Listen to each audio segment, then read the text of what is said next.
হাই friends, ডিএনএৰ অন্যতা প্ৰতিবেদনলৈকে আপোনালোক সকলোকে স্বাগতম জনাইছোঁ। জাপানে তেওঁলোকৰ দেশৰ কোম্পানীসমূহক $2.2 বিলিয়ন দিছে সেই কোম্পানীসমূহ চীনৰ পৰা শিফ্ট হ'বলৈ। যদি সেই কোম্পানীসমূহ চীনৰ পৰা শিফ্ট হৈ বাহিৰত আহে তেতিয়াহ'লে ভাৰতৰ ওপৰত কি প্ৰভাৱ পৰিব? আমাৰ চৰকাৰে আমাৰ দেশত সেই কোম্পানীসমূহ আনিবলৈ সক্ষম হ'বনে? 2019 চনত জাপানৰ GDP গ্ৰোথ আছিলে 0.9% আৰু জাপানৰ ফৰেইন এক্সচেঞ্জ ৰিজাৰ্ভ আছিলে $1.3 ট্ৰিলিয়ন। ইয়াৰ পৰা আপোনালোকে অনুমান কৰিব পাৰে যে জাপানৰ ইকনমি কিমান উন্নত।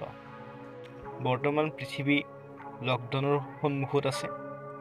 গোটেই পৃথিৱী স্তব্ধ হৈ পৰিছে এই মহামাৰী কৰোনাৰ কাৰণে।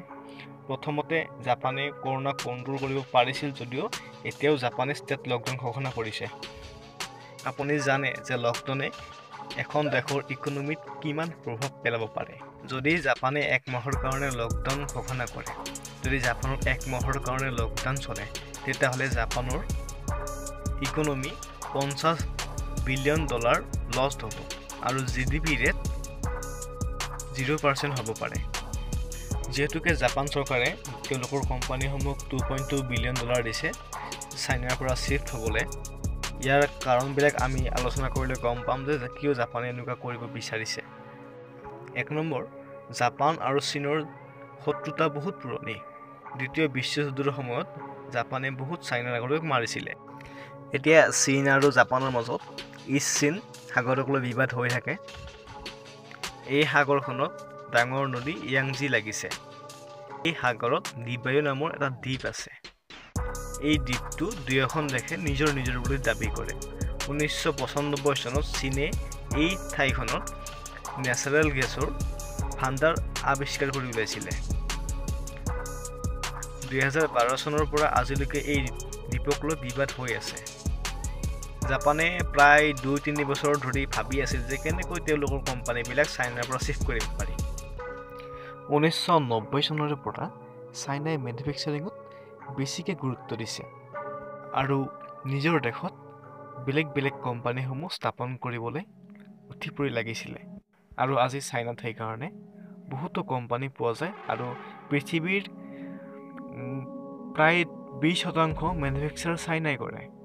US চাইনা ট্ৰেডৰ কাৰণে এপ্ৰিল 2018 চনৰ পৰা আগষ্ট 2019 চনলৈকে 56টা কোম্পানী চাইনাৰ পৰা বাহিৰলৈ গৈছিলে। এই কোম্পানীসমূহৰ 26টা কোম্পানী ভিয়েটনাম আৰু 12টা টাইৱান আৰু 8টা গৈছিলে থাইলেণ্ডত। কিন্তু ভাৰতত মাত্ৰ 3টা কোম্পানীহে আহিছিলে। ইয়াৰ কাৰণবিলাক কি হ'ব পাৰে? ইয়াৰে মেইন কাৰণ এইটো হ'ল যে উন্নয়নশীল দেশবিলাকত লেবাৰ কষ্টটো বহুত পৰি যায় আৰু সেই অনুযায়ী বস্তুবিলাকৰ দামবিলাকো বাঢ়ি যায়। কিন্তু ভাৰতৰ যিটো লেবাৰ কষ্ট সেইটো চাইনাৰ আধা। যদি চাইনাত যদি একজন মানুহ এক দিনৰ কাৰণে 400 টকা দিব লাগে, তেতিয়াহ'লে ভাৰতত 200 টকা দিব লাগে। তৎসত্ত্বেও কোম্পানীবিলাক ভাৰতত আহিবলৈকো চেষ্টা নকৰে নাইবা কিয় প্ৰয়াস নকৰে। আজি ভিয়েটনাম, টাইৱান এইবিলাক দেশত কোম্পানীবিলাকে বহুত সহজতে নথিপত্ৰবিলাক পাই যায়। কিন্তু ভাৰতত যদি এটা কোম্পানী কাগজ উলিয়াব লগা হয়, তেতিয়াহ'লে সি বহুতকেইটা মিনিষ্ট্ৰী বগাই থাকিব লাগে। এইটো বহুত জামেলা বুলিও ক'ব পাৰি। আমাৰ ভাৰতত চৰকাৰ সলনি হ'লেও মেনুফেকচাৰিং নাইবা কোম্পানীবিলাকৰ ক্ষেত্ৰত ভাৰতে বিশেষ পদক্ষেপ লোৱা নাই। সেইকাৰণে কোম্পানীবিলাকে ভাৰত আহিব টান পায়।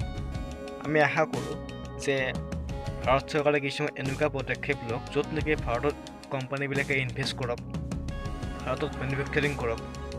আজিলৈ এইখিনিয়ে। যদি ভিডিঅ'টো ভাল লাগিছে লাইক, কমেণ্ট, শ্বেয়াৰ কৰিব আৰু আমাৰ চেনেলটো ছাবস্ক্ৰাইব কৰিব।